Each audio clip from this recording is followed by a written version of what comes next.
Hello friends, मैं आप सभी का स्पाइन नर्सिंग एकेडमी के यूट्यूब प्लेटफॉर्म पर हार्दिक स्वागत और अभिनंदन करता हूं। और जो मैं आज आपके लिए वीडियो लेके आया हूं वो है डिटरमिनेंट्स ऑफ द हेल्थ, यानी कि आपके जो हेल्थ जो उस हेल्थ को प्रभावित करने वाले कारक कौन कौन से रहते हैं जिसकी वजह से आपका जो स्वास्थ्य जो है वो क्या होता है, प्रभावित जो है प्रभावित होता है। ठीक है, तो अपन बात करेंगे सबसे पहले इसके अंदर ह्यूमन बायोलॉजी से रिलेटेड। अरे किससे रिलेटेड बात करेंगे? ह्यूमन बायोलॉजी के अंदर अपन बात करेंगे जेनेटिक इनहेरिटेंस के बारे में, उम्र एज के हिसाब से। ठीक है, रेस कैसे, एथेंसिटी, ज्योग्राफिकल एरिया जो है वो किस तरीके से आपके हेल्थ जो उस हेल्थ को प्रभावित करता है उसके बारे में डील करेंगे। उसके बाद आपका जो जेंडर जो है वो जेंडर भी किस तरीके से आपके हेल्थ जो है उसको अफेक्ट करता है उसके बारे में बात करेंगे। एनवायरमेंट जो है, पर्यावरण जो है वो भी किस तरीके से आपके स्वास्थ्य को प्रभावित कर रहा है, जिसके अंदर इंटरनल एनवायरमेंट और एक्सटर्नल एनवायरमेंट के बारे में डील करेंगे। ठीक है, उसके बाद आप देखो लिटरेसी स्टेटस जो है, जो आपका एजुकेशन स्टेटस जो है, ठीक है, और लाइफ स्टाइल जो है, पर्सन्स की जो न्यूट्रिशन स्टेटस जो है वो भी किस प्रकार से आपके स्वास्थ्य को प्रभावित करने वाला रहने वाला है। ठीक है, उसके बारे में अपन डिटेल के अंदर बात करेंगे। ठीक है, तो सबसे पहले अपन बात करते हैं इसके अंदर ह्यूमन बायोलॉजी जो है उस ह्यूमन बायोलॉजी के अंदर। ठीक है, ह्यूमन बायोलॉजी के अंदर मैं अगर बात करूँ तो सबसे पहला पॉइंट है इसके अंदर जेनेटिक इनहेरिटेंस। बच्चा जो जेनेटिक इनहेरिटेंस जो होता है वो भी क्या करता है, आपके स्वास्थ्य को क्या करता है, आपके प्रभावित करता है। ठीक है, तो देखो जेनेटिक इनहेरिटेंस की अपन बात करें तो इन्फ्लुएंस करता है किसको, ये इन्फ्लुएंस करता है किस चीज को प्रभावित करता है, ये आपके फिजिकल और intellectual characteristic of the person जो उस पर्सन की जो फिजिकल, ठीक है, जो फिजिकल कैरेक्टरिस्टिक जो होता है, इंटेलेक्चुअल कैरेक्टरिस्टिक जो होता है उसको प्रभावित करता है। फिजिकल कैरेक्टरिस्टिक जो होता है उसके अंदर क्या क्या चीज इंक्लूड की जाती है? ठीक है, पर्सन का कलर हो गया, अरे कलर हो गया, उसका उसका बॉडी पोस्चर जो है, बॉडी पोस्चर हो गया।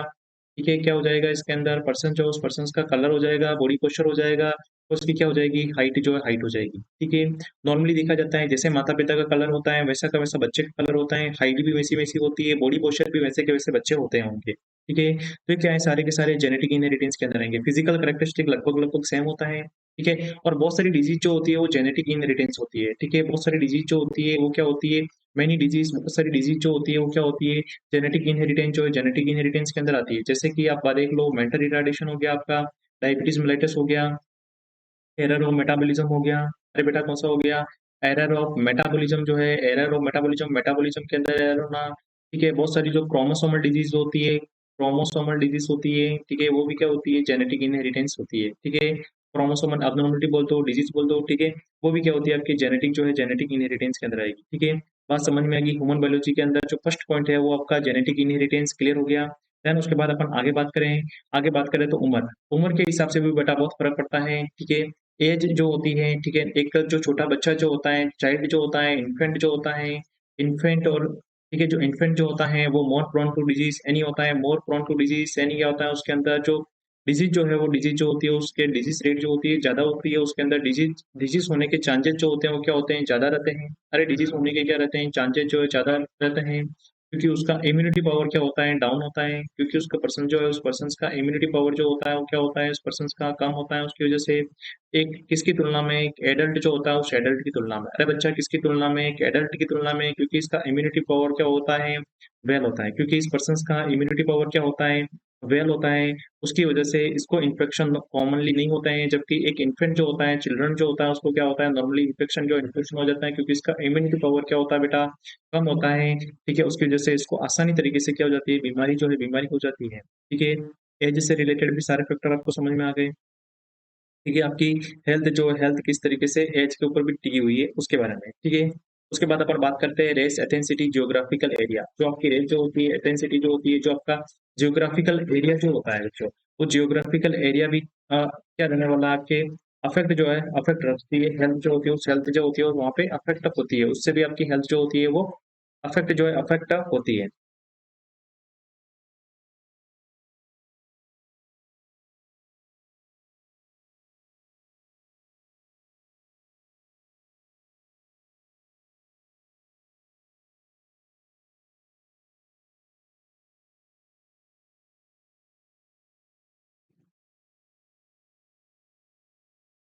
व्हाइट यूरोपियन और अमेरिकन जो होते हैं उनके अंदर देखो बेटा, ठीक है, व्हाइट यूरोपियन और अमेरिकन जो होते हैं उनके अंदर आपके ओरल कैंसर जो होता है, ओरल कार्सिनोमा जो होता है, ओरल कार्सिनोमा जो होता है मोस्ट कॉमन देखने को मिलता है आपका। ठीक है, प्रोस्टेट कार्सिनोमा जो होता है, प्रोस्टेट कार्सिनोमा जो होता है वो भी कॉमन देखने को मिलता है इनके अंदर, प्रोस्टेट कार्सिनोमा जो होता है वो भी कॉमन देखने को मिलता है इनके अंदर। ठीक है, ओरल कार्सिनोमा हो गया इसके अंदर, प्रोस्टेट कार्सिनोमा हो गया, और इसके अंदर बेटा जो सर्विस कार्सिनोमा जो है, सर्विस कार्सिनोमा भी क्या देखने को मिलता है इनके अंदर, कॉमन जो है कॉमन देखने को मिलता है। ठीक है, ये क्या होते हैं, मोस्ट कॉमन देखने को मिलते हैं इनके अंदर। ठीक है, व्हाइट यूरोपियन और अमेरिकन लोग जो होते हैं उनके अंदर ओरल कैंसर, आपके प्रोस्टेट कार्सिनोमा और सर्विस कार्सिनोमा जो है वो कॉमन देखने को मिलता है। जबकि रेयर क्या देखने को मिलता है बच्चों इनके अंदर, रेयर जो होता है, रेयर कंडीशन के अंदर देखने को मिलता है आपको, रेयर जो है उस रेयर कंडीशन के अंदर देखने को मिलता है बेटा। ठीक है, वो होता है इसके अंदर लीवर कार्सिनोमा। अरे क्या होता है, लीवर कार्सिनोमा जो होता है वो रेयर देखने को मिलता है। एक क्वेश्चन से बेटा ध्यान रखना। ठीक है, इसको आप याद कैसे रखोगे, जो मोस्ट कॉमन जो है वो मोस्ट कॉमन को कैसे याद रखोगे, ओसीपी से। अरे ओरल कॉन्ट्रासेप्टिव पिल से याद रखोगे इसमें। ठीक है, ओ फॉर ओरल, जो ओरल कार्सिनोमा जो होता है वो, P for prostate carcinoma, C for cervix carcinoma जो मोस्ट कॉमन देखने को मिलता है व्हाइट यूरोपियन और अमेरिकन जो लोग जो होते हैं उसके अंदर। ठीक है, आगे बात करें ब्लैक अफ्रीकन। ब्लैक अफ्रीकन जो होता है उनके अंदर बेटा जो आपके स्किन कैंसर जो होता है वो कॉमन देखने को मिलता है। स्किन कैंसर जो होता है, स्किन कार्सिनोमा जो होता है वो, प्लस पिनाइल कार्सिनोमा जो होता है, पिनाइल कार्सिनोमा जो होता है वो, पिनाइल कार्सिनोमा कॉमन देखने को मिलता है इनके अंदर। ठीक है, स्किन कार्सिनोमा और पिनाइल कार्सिनोमा जो होता है वो कॉमन देखने को मिलता है। ठीक है, इनकी क्या होती है एक्चुअल में, देखो अफ्रीका वाले लोग हैं, अफ्रीका मतलब ब्लैक ब्लैक ब्लैक होंगे, और ब्लैक होंगे उनकी स्किन क्या होगी, ब्लैक होगी, उनकी स्किन ब्लैक होगी, तो उनके अंदर स्किन कार्सिनोमा कॉमन देखने को मिलेगा। अरे समझ में आया कैसे याद रख रखा है इसको। ठीक है, किस तरीके से याद रखना है आपको समझ में आया। ठीक है, बात आगे बात करें। ठीक है, जापानीज इंसेफेलाइटिस। ठीक है, जापानीज इंसेफेलाइटिस जो होता है बच्चों उसके अंदर, सॉरी सॉरी सॉरी सॉरी, जापानी इंसेफेलाइटिस नहीं, जापान, जो जापानीज जो लोग जो होते हैं ना, जो जापानीज होते हैं उन जापानीज के अंदर क्या होता है, जो जापानीज होते हैं है ना, जो जापान के रहने वाले लोग हैं उन्हें कहते हैं जापानीज। ठीक है, जो जापानीज होते हैं उनके अंदर क्या होता है, आपका जो गैस्ट्रिक कार्सिनोमा जो होता है, जो गैस्ट्रिक कार्सिनोमा जो होता है वो, गैस्ट्रिक कार्सिनोमा क्या होता है, कॉमन होता है। अरे बेटा कौन सा गैस्ट्रिक कार्सिनोमा कॉमन होता है इनके अंदर, मोस्ट कॉमन कार्सिनोमा कौन सा होता है आपका, गैस्ट्रिक कार्सिनोमा इनके अंदर कॉमन होता है।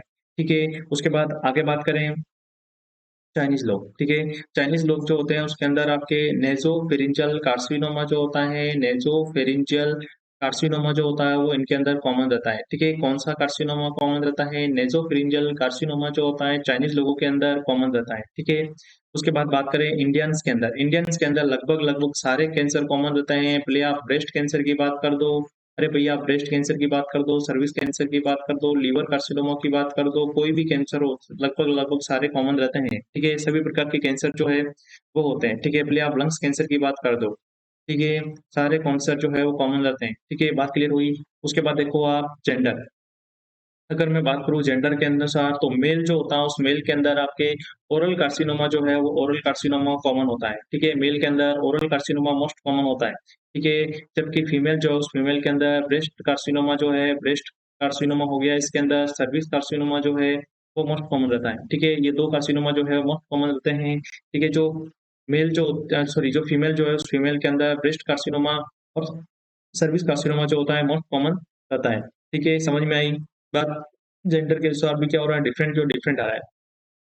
उसके बाद बात करते हैं एनवायरनमेंट। ठीक है, इंटरनल एनवायरनमेंट, पर्यावरण जो होता है, पर्यावरण भी क्या करता है, आपके स्वास्थ्य जो है उसको क्या करता है, अफेक्ट करता है। इंटरनल एनवायरनमेंट हो गया आपका, और एक्सटर्नल एनवायरनमेंट जो एक्सटर्नल एनवायरनमेंट हो गया। ठीक है, इंटरनल एनवायरनमेंट मतलब उसके खुद के शरीर के अंदर का एनवायरनमेंट। ठीक है, उसके खुद के शरीर का एनवायरनमेंट जो है, अगर उस पर्सन की क्या है, इम्यूनिटी जो है, इम्यूनिटी पावर क्या है, डाउन है, और इम्यूनिटी पावर डाउन है तो उस पर्सन के अंदर क्या होगी, डिजीज जो है, डिजीज आसानी तरीके से हो जाएगी। अरे पर्सन जो है धूम्रपान करता है, कुछ सेवन करता है, ठीक है, तंबाकू प्रोडक्ट का, तो उसके अंदर क्या होगी, कैंसर जो है, कैंसर की चांसेस ज्यादा रहेंगी। बात समझ में आ रही है। ठीक है, उसके बाद देखो फिजिकल जो एक्सटर्नल एनवायरनमेंट, जो उस एक्सटर्नल एनवायरनमेंट के अंदर बात करते हैं फिजिकल एनवायरनमेंट। ठीक है, किसकी बात करते हैं, फिजिकल एनवायरनमेंट। फिजिकल एनवायरनमेंट के अंदर जैसे कि, ठीक है, कुछ रेडिएशन जो है वो, रेडिएशन भी आपके हेल्थ को प्रभावित करते हैं। अरे करते हैं कि नहीं करती है, साउंड जो होती है वो भी आपके हेल्थ को प्रभावित करती है, लाइट जो होती है वो भी आपके हेल्थ को प्रभावित करती है ना, एयर जो होती है वो भी आपके हेल्थ को प्रभावित करती है। ये सारी चीजें क्या करती है, आपके हेल्थ को प्रभावित करती है। ठीक है, बात समझ में आ गई।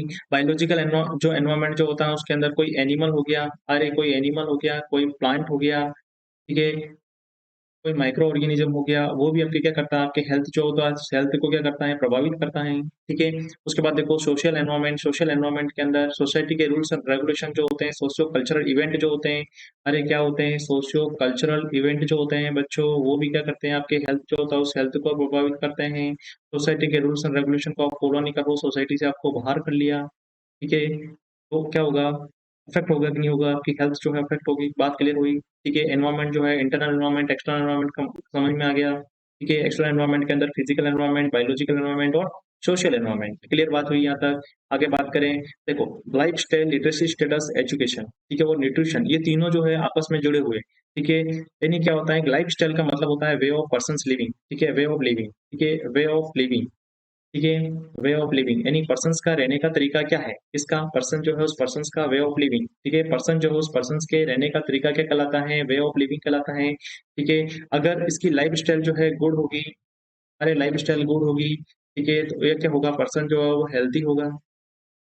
ठीक है, अगर इसकी लाइफ स्टाइल क्या होगी, बैड होगी, पर्सन क्या होगा, अनहेल्थी होगा, पर्सन के अंदर डिजीज होती है, डिजीज होगी। ठीक है, उस पर्सन के अंदर इलनेस होगी, बात समझ में आ रही है, बात क्लियर हुई। लिटरेसी स्टेटस और एजुकेशन, पर्सन जो है वो अच्छे तरीके से पढ़ा हुआ है, जो उसकी साक्षरता दर जो है बहुत अच्छी है। ठीक है, एजुकेटेड है, वेल एजुकेटेड है, तो क्या करेगा, उसकी लाइफ स्टाइल जो लाइफ स्टाइल को अच्छे तरीके से मेंटेन करेगा वो। ठीक है, वो पोषण जो पोषण भी क्या करेगा, बहुत अच्छे तरीके से लेगा, वेल बैलेंस डाइट लेगा। अरे क्या लेगा वो पर्सन आपके, वेल बैलेंस्ड डाइट जो है, वेल बैलेंस डाइट लेगा, बात समझ में आ रही है, वेल बैलेंस डाइट लेगा पर्सन जो है वो। ठीक है, और प्रॉपर तरीके से जो हाइजीन जो है हाइजीन मेंटेन करेगा, प्रॉपर हाइजीन जो है वो हाइजीन मेंटेन करेगा। अरे प्रॉपर हाइजीन मेंटेन जो है हाइजीन मेंटेन करेगा, बात समझ में आ रही है यहाँ तक। ठीक है, अपने आप को क्या रहेगा, स्वच्छ रखेगा। ठीक है, जिससे क्या होगा, न्यूट्रिशन भी प्रॉपर तरीके से रहेगा, वेल बैलेंस डाइट लेगा, तो उसकी वजह से क्या होगी, उससे पोषण से होने वाली कमियां, जो बीमारियां जो होती है वो नहीं होगा। अरे बात समझ में आई, उसको पता है कि हाई फेट डाइट लेने से क्या होता है, कोरोनरी आर्टरी डिजीज होती है। ठीक है, क्या होती है, हार्ट की बीमारियां होती है, तो इसलिए वो हाई फेट डाइट नहीं लेगा, बात क्लियर हो रही है। ठीक है, वो अंडर न्यूट्रिशन भी नहीं जाएगा, उसको पता है अंडर न्यूट्रिशन चला गया, ठीक है, मैंने पोषण नहीं लिया ढंग से, तो क्या बीमारी हो जाएगी, मुझको पोषण जो प्रोटीन एनर्जी माल न्यूट्रिशन बीमारियां जो है वो हो जाएगी। बात क्लियर हो रही है यहाँ तक, समझ में आ रही है बात। ठीक है, देखो अपन ने क्या डिस्कस कर लिया। ठीक है, अपन ने कर लिया भैया determinants of the health, health जो होती है उस हेल्थ को प्रभावित करने वाले कारक कौन कौन से रहने वाले हैं। ठीक है, तो सबसे पहले मैंने आपको बताया ह्यूमन बायोलॉजी। ह्यूमन बायोलॉजी के अंदर मैंने आपको बता दिया था जेनेटिक इनहेरिटेंस। ठीक है, बहुत सारे जो जेनेटिक इनहेरिटेंस जो होते हैं जिसके अंदर हेल्थ जो होती है अपनी इफेक्ट होती है, जैसे कि physical intellectual characteristic of the person, person का जो फिजिकल इंटेलेक्चुअल कैरेक्टरिस्टिक जो होता है वो भी अपने हेल्थ को प्रभावित करता है। ठीक है, अब देखो फिजिकल कैरेक्टरिस्टिक्स यानी होता है कलर हो गया, बॉडी पोस्चर हो गया, हाइट हो गया इंसान की। ठीक है, जेनेटिक होती है, क्लियर बात है ये। ठीक है, उसके बाद देखो एज जो होती है, एज के अंदर समझ में आ गया आपको, इन्फेंट और एडल्ट वाला। ठीक है, रेस एथेंसिटी, जियोग्राफिकल एरिया। ठीक है, वाइट यूरोपियन अमेरिकन लोग जो होते हैं उनके अंदर कौन सी बीमारियां मोस्ट कॉमन होती है, कौन सा कार्सिनोमा मोस्ट कॉमन होता है, ओरल कार्सिनोमा, प्रोस्टेट कार्सिनोमा और सर्विस कार्सिनोमा। रेयर कौन सा होता है, लीवर कार्सिनोमा। बात क्लियर है यहाँ तक। ब्लैक अफ्रीकन जो होते हैं उसके अंदर स्किन कार्सिनोमा जो होता है, पिनाइल कार्सिनोमा जो होता है मोस्ट कॉमन होता है। ठीक है, जापानी जो होते हैं उनके अंदर गैस्ट्रिक कार्सिनोमा बेटा मोस्ट कॉमन होता है। ठीक है, चाइनीज जो लोग होते हैं उसके अंदर नेजोफेरिंजियल कार्सिनोमा मोस्ट कॉमन होता है। ठीक है, इंडियंस जो होते हैं उनके अंदर सभी प्रकार के लगभग लगभग सारे टाइप के कार्सिनोमा जो होते हैं कॉमन होते हैं। ठीक है, बात समझ में आ रही है।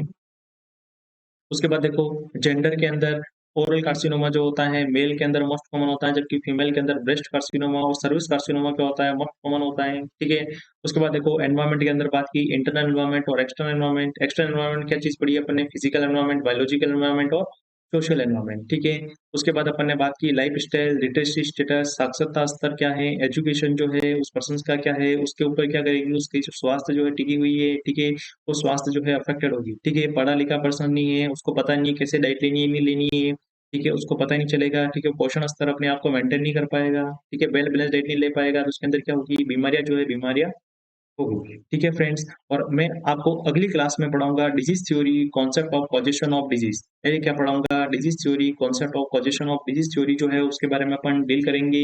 ये 5 थ्योरी जो लिख रखी है उसको अपन अच्छे तरीके से एक एक थ्योरी को अपन समझेंगे। ठीक है, अगर आपको अपना वीडियो जो है अच्छा लगा हो, कमेंट करें, लाइक करें, शेयर करें, सब्सक्राइब करें। ठीक है, और ज्यादा से ज्यादा इस वीडियो को फैलाएं। अरे सभी ग्रुप के अंदर सारी चीजों के अंदर